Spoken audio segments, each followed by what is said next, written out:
খুব ইজিভাবে এই 3D ডিজাইনটা কি করে করলাম সেটাই আজকে তোমাদের সঙ্গে শেয়ার করব। তো সবার প্রথমে 4টা স্ট্রেট লাইন টেনে নেব, নেওয়ার পর নিচের লাইনে আরকা করব।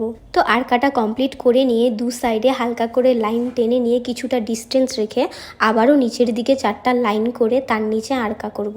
তারপর উপর এবং নিচের লাইনের মাঝখানে আবারও একটা হালকা করে লাইন টেনে নেব, আর সেই লাইনটাকেই পয়েন্ট করে মাঝখানে ভি আকৃতির কিছু শেপ করে নিব। তারপর যে ভি আকৃতি শেপগুলো করেছিলাম সেগুলোর মাথার দিকগুলো উপরের দিকের লাইনের আর নিচের দিকের লাইনের সমানভাবে টাচ করে দিব। আর প্রত্যেকটা বক্সের ভেতরের দিকে সেই শেপ বরাবর আবারও একটা করে লাইন টেনে দিব। তো এভাবে প্রত্যেকটার ভেতরের দিকে লাইনগুলো কমপ্লিট করেছি, আর একটার সঙ্গে আরেকটা লাইন কিন্তু টাচ করেনি, তো সেই দিকটা খেয়াল করেই তোমরা করবে। তারপর প্রত্যেকটা বক্সের ভেতরের দিকে আবারও মাঝখানে একটা হালকা করে লাইন টেনেছি, টানার পর 3টা করে পাতা দিয়েছি। আর পাতার বাইরের দিকে যে ফাঁকা জায়গাগুলো ছিল সেগুলো পুরোটাই ফিল করেছি। তো সেমভাবে প্রত্যেকটারই করেছি। তো ডিজাইনটা দেখতে অনেক কঠিন মনে হলেও করতে কিন্তু খুবই ইজি।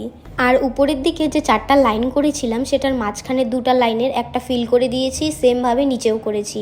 করার পর উপরের দিকে গোল গোল করে দিয়েছি, নিচের দিকে গোল গোল বিন্দু করে দিয়েছি।